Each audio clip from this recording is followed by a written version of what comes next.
ผัวนะแม่เขาได้เขาเค็มเขาเส้นเขาเอ็นเขาสีนาง เอาเรื่องผัวอีแม่พี่น้องเอ้ยสบายดีพี่น้อง สบายดีพี่น้องยามเช้าๆ มานั่งเว่ากันซ้อมแม่ลูก นางว่ากันเข้าไปเมืองไปหน้าเบิดพี่น้อง นั่งเว่าก็ว่าอีแม่ อืม เจ้าคิดว่าในได้บักลังนะว่ามันเงี่ยงว่าพี่น้อง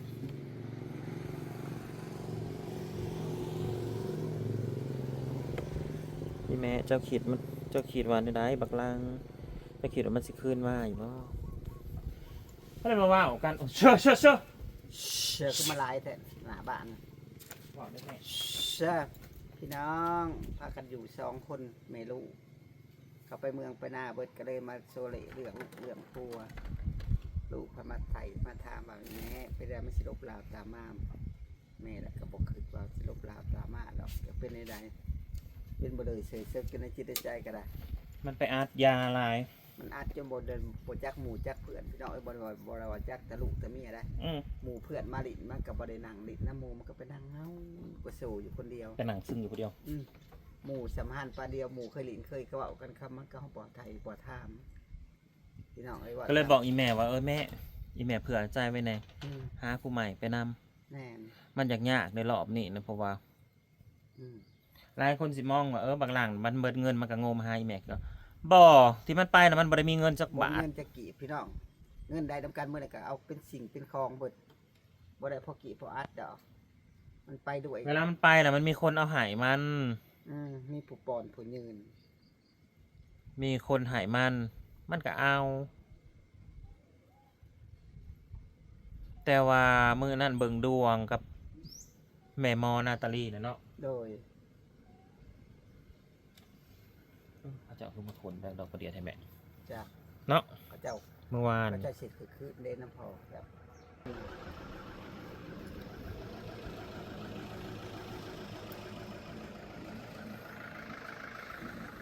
จังหวัดสภาพแม่ก็อย่างที่เห็นพี่น้องเอ้ยกระแต้มคิ้วคือมือนี่ก็งามขึ้น บ่ได้ก็บ่ได้สุกได้สาวดอกเตะเตะตาพี่ดอก บ่ได้ไปรีหายอีกบ่ บ่การ แม่ ธรรมดา ฟังลูกสิเว้าเนาะอย่าไปหายกับคนบ่จักทีบ อืม มันบ่ได้ฮู้มือ มัน ทีบ ก็จะมาให้น้ำเต้าอะไรเนาะ สำหายน้ำต่อ มันบ่ได้ฮู้สึกที่เจ้าหายนะมันบ่ได้ฮู้สึกว่าสงสารเจ้าหรือว่าอีหยังใด สงสารชงอย่างเราพี่น้องมันบ่ได้หายได้ฮอกแม่ก็ธรรมดาเฉยๆอีเด้อ เซยๆหั่นแหละมีแต่ฟังข่าวเอา มันเจ็บไข้ได้ป่วยจังไปจอบ ก็บ่ว่าสิตัดขาดปาดเพียงดอกพี่ดอกค่ะว่าบ่สบายก็สิได้เมื่อจอบอยู่ของแล้ว ไปก็บ่ได้ไป แล้วตอนนี้นะมันนักแห้งบักหลังนั่นเมื่อวานนี่นะเขาโทรเข้าไปเขาว่าสิให้มาอันซอยหมูว่ะ มาคั่วหมูนะหมู มาคั่วหมู โทรเข้าไปแล้วก็มันบ่ติดแล้วบัดนี้มันเปิดออนแล้วมันกดเบิ่งแหม่มันเบิ่งซื่อมันก็บ่ตอบคืนมาว่า มีหยังเอามีเวียกบ่จังซั่นสิมันก็บ่ว่า เจ้า ได้ มา แม่ ถามเนาะคือเขาคำบานคำบ่ดักบ่ได้ เอ้า นะ ขนาดกูโทรไปนี่มึงยังบ่ได้สนใจ มึงยังบ่ตอบบ่ยังเลยบ่ คันเมียมึงจักสิซ้ำได้กูสิแล้วเลย ยันไก่ปะทะกับดิน เอาไปเอามามันก็สิบ่กล้าเว้าได้บัดนี้แม่เอ้ยกันเทิงปานนั้นเจ้าก็สิบ่กล้าถามจักสิถามได้เนาะ ใช่สิถามนี่นะมันก็บ่มันห่างกันไปแล้วมันก็ เลยเว้ากันว่าอีแม่ถ้าเกิดว่ามันหน้าแหลมขึ้นมาได้ใส่อีแม่มันเบิดหล่อเนี่ยสิมามันอยู่ แบบหน้าโกะๆคือพีเลยได้แม่ แหลมๆเนาะพระเจ้าจ่อย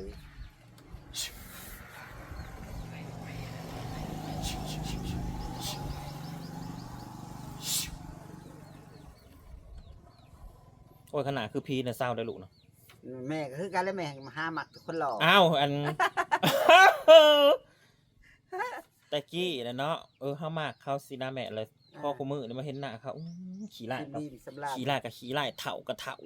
ผู้ชมพี่เสียแล้วมันจ่อยมันคือเถาได้เนาะมันโบมันเวไปแม่ก็สิ เถ่ากับเถ่าก็เลยมาคิดว่าตะกี้กูไปลงหมากมึงได้จังได้ ไปเป็นได้แล้วบ่ กูจะทอดสิลูกตายได้ ลงหมากจนบ่ได้อยู่ได้กิน มาสิลีนคือเดี๋ยวกูไปหมักได้จังไรกูก็บังเอิญจิตใจกูแล้วแหละที่มาท แนวนี้แล้วคนเฮาเนี่ยพี่น้อง คอยบอกเด้อว่าข่อยนะคอยมักคนนี่คอยมักย้อนหน้าตาเด้อจ้า แม่นแม่คือกันแหละ อืม เฮ้ยเราเฮ้ย ข เรา นาดตาคือผีนี่คันแบบแม่นอยู่อันเฮาเคยมักกันสิพอเฮามาเห็นอีกทีละหน้าตามันจ่อยมันเฒ่ามันเหี่ยวเด้แม่ อืม เฮาก็ขีดพ้อแล้วบัดนี้โอ๊ย อืม ไปมักได้จังใดเพราะว่า เฮ้ยเราแม่จากซีเบก็เลือกกินได้แต่ผูกแขวสวกแขวเจิงยิ้มฉันจะไปยังบ่ยิ้มตอบ โอ๊ย อันนี้ว่าตามจริงแหละ นางมักคนหล่อ เออ อืม มาคนเราคนบ่รวยก็ยากคะแนนเราพี่น้องคะแนนสวยคะแนนงาม อืม แต่ว่าเปิดถามเปิดกระสากถามมื้อนะพระเจ้าถ้าอีหยังนะถ้าว่าเราแล้วค่อยน้อย อืม ขี้ลายนะค่อยใหญ่จะเสียหน้าหอยเขาก็จะเอาตัวใหญ่หลายกันยาแล้วเขาค่อยมากันจ้าว่า อืม สั่งถามด้วยมื้อนะประเทศสั่งถาม อืม แล้วจะว่าไปถามนามผัดว่าไม่เราตีค่อยน้อยแล้วจังว่า สองมื้อบ่มันเหมือนแม่ 3มื้อนี้เด้ อืม 3มื้อนี้ ที่12บ่ อะไรเจ๊มันกับเมื่อคือมืออื่นสิเป็นมือหลับมันกับเมื่อนี้ อืม บืนมันกับมือดับ อืม เขาเนี่ยว่ากันลงภาษาบาทมันชินะลงหลับปากมาลงแล้วมันเลยพอแล้วมือใช้บาทจะไปบ้าน อืม เวลาไปซวยว่ะ อืม หลับว่าไปนะ จะแม่นศาสตร์เนาะอยู่กับบ่ว่าดอกก็อยู่นำกันมา หลายเดือนหลายปีหลายเดือนหลายมื้อ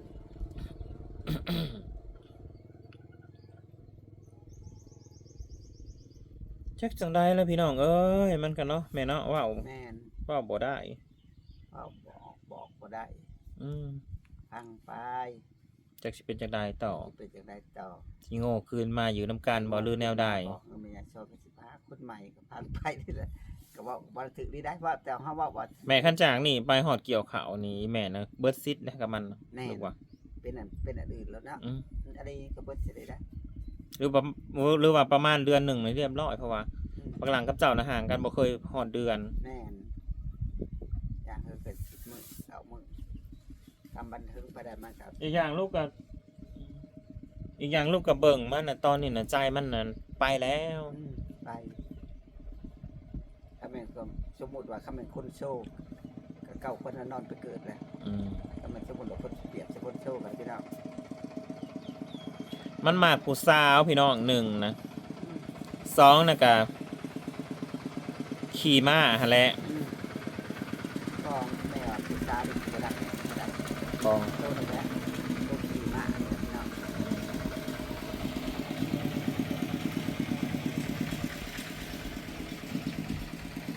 พายแม่ จ้ะ คือตาเขียวซะ การขับเนาะเดี๋ยวมาประกันครับ ก็เป็นเรื่องราวอีแม่ซ้อนกับบักหลังอีกพี่น้องเอ้ยจักสิจังใดหากเฮาว่า คลิปพี่น้อง แต่ว่าเฮาว่าอยากยากเติบ อืม รอบนี้นะ มัน เฮาเบิ่งจากสถานการณ์แล้ว มื้อแรกนะเฮาคิดอยู่เฮายังกล้ายืนยันอยู่ว่ามันสิหนีไปตายใสคันมันบ่มานี่คือเก่านะ แม่ แต่ว่าเฮาเบิ่งแล้วมันก็ผิดสังเกตอยู่หลายจุดอยู่ อืม มันบ่ได้อยากอยู่พี่น้องเอ้ยรอบนี้นะอีหลีกันสั่นนะมันเว้ากับเฮาแล้วให้เป็นบ่รอบนั่นนะเฮาสิอยู่ในนี่ได้อ้าวเอ้ยเฮาบ่ไปซะได้เฮาสิอยู่นี่ก็อีแม่ก็เป็นคนไปรอบนั้น อืม และบาดนี้นั่นอาการมันฟ้องว่ามันบ่อยากอยู่ อืม มันอยากได้ยินคำนี้ ไปกับหัว จังบักก๊อดสิแม่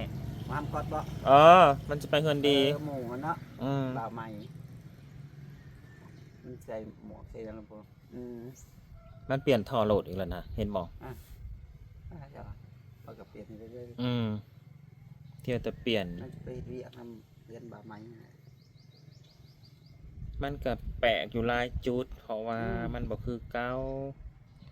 มันรอให้ซุมเฮานะว้าวว่ามึงไปซะ มันรอจังหวะ มันอยากไปมันอยากไปหลอกช็อป บ่แม่นอยากหลอก มันอยากออกจากบ่อนนี่ อืม บ่ครับมันอยากไปหรอกเป็นบ่เมื่อก็สิไปให้เฮ็ดหยังออกบ่เนาะ มันจะไปสู่หมาแม่จบ อืม ค่ะ เอาเป็นแฟนใช่บ่ อืม บ่ว่าเลาะซะ อืม อ่า ค่ะ นะคะ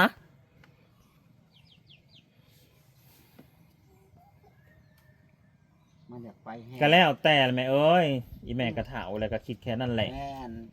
คือลูกว่าแล้วคือ FC ว่าแล้วเป็นห่วงตัวเองให้กำลังใจเจ้าของ โดย มันไปกับมันไปหาอนาคตของมันซะ ให้มันไปถึงใจมันได้พี่น้อง อืม แต่ชอบก็เลยบอกกราฟบอกคุมเอาตามจริงนี่นะครับเสี่ยวผูกมัดว่าบอกให้ไปแล้วคือแต่มาใหม่นะว่าถ้าอยากไปไซด์แต่ก็มีช้อนติดตามเลยก็มันก็บ่ได้คอย ข่อยนำบ่อยากให้เจ้าไปข่อยสงสารเจ้านางว่า นั่นแหละครับ บ้านนี้จะมาเว้าเจ้าข่อยนะ มันเพราะว่าเอา ให้ว่าได้ว่ามึงบอกก่อน อย่ามาเว้าเจ้าข่อยนะเพราะว่าเอา อ่าว่าตะกี้นะครับไปไซด์แล้วไปชวนได้ อืม บัดอยู่มาแล้วแม่ก็เลยว่าเพ้อเพไปเลยแม่ก็บ่ได้ว่าบ่ได้ติดต่อให้ตามเลยไปบัดนี้แต่ละเถื่อก็ลิบเองบัด มันบ่ ได้ คือนะแม่บ่คือมันเป็นอันเปลี่ยนไปเบิดนั่นยังก็ได้ อืม สำนีเด้อพี่น้องฝากเป็นกำลังใจให้อีแม่ซ้อนแน่แล้วก็ เด้อ FC ทุกผู้ทุกคน ฝากเป็นกำลังใจให้บ้านสีเขียวด้วยเด้อพี่น้อง ขอบคุณหลายๆเด้อพอกันใหม่คลิปหน้าพี่น้อง ตามพบกันเลย